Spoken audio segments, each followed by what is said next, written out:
So far, we know that value added or added value and derived demand are two important concepts in business to business marketing. Now we're going to talk about a third one. So let's assume, hey, we're that leather processor.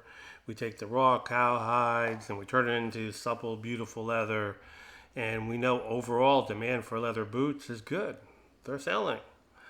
And there's nothing wrong with our product.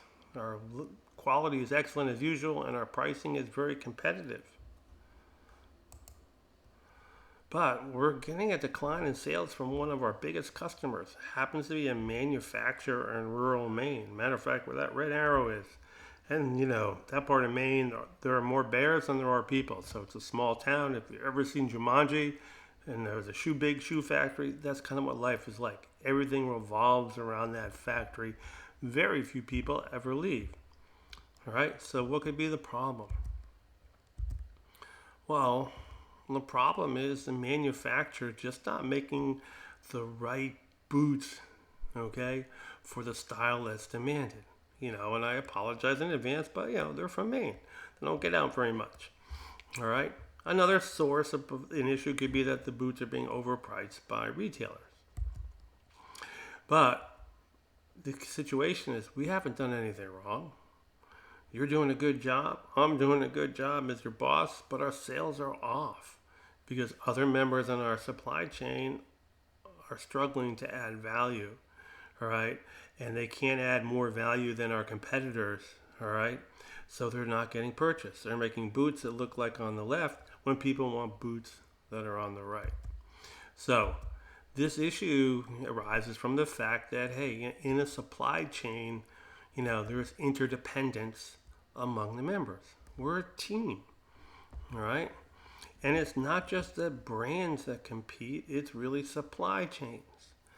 Hey, think about whether you rather shop at Walmart or Target or some other place, right? So if your brand is in Target but not Walmart, but people go to Walmart because they like it better than Target, you're losing sales. Not because you have a bad brand, but because of your choice of distributor who can't offer the same type of value. So, the old phrase about a chain, right? Supply chains are only as strong as the weakest links. I'm not going to click on the Ford Bronco, but, Ford did a great job developing the Ford Bronco to be really the first big competitor to, the Jeep Wrangler. And they went with a company that had made, the kind of fiberglass plastic roofs for many other Ford vehicles and other manufacturers. And somehow they screwed the whole thing up. And it really hurt them because they had to replace all the roofs on a whole bunch of brand new Broncos. And at the same time, they had to find a new, fix the problem. And then they had the issue where, as they're producing new Broncos, do they go to people who already ordered them but hadn't received them yet? Or do they send them to people who needed to get a new Bronco because the roof was all messed up? So it was a big problem. All right. So what do you do if you have a weak member?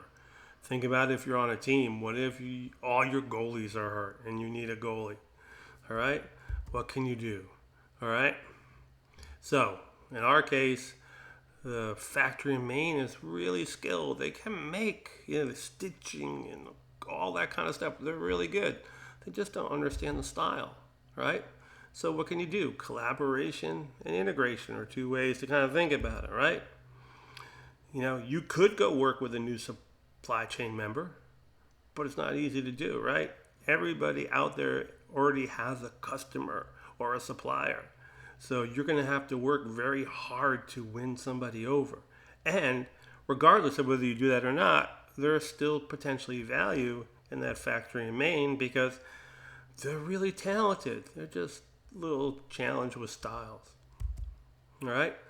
So help the supply chain members add more value. All right? Help the boot manufacturer make more fashionable boots, right? Bring them to, where the design shows are, right? Who designs the boots, right? And then they have the big shows, right, where all the buyers go. Bring them to New York, to Rome, to LA, so they can see the latest styles. Send a consultant up there to work with them on styles. All right. So the more you can help your members in your supply chain be more successful, all right, what happens? You're adding more value. You are putting yourself in a stronger position to earn more profits. So if we're working well with this boot manufacturer up in Maine and we raise our prices a little bit, they're probably not going to object. They don't want to lose the relationship that we have. And when a competitor comes around saying, hey, we can give you the same quality leather for a little bit less, they're going to say, I don't know, these people worked really well with us. We have a strong relationship. We rely on them.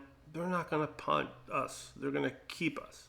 All right. So again, the more value you can add by helping other members in the supply chain, the more you're going to win.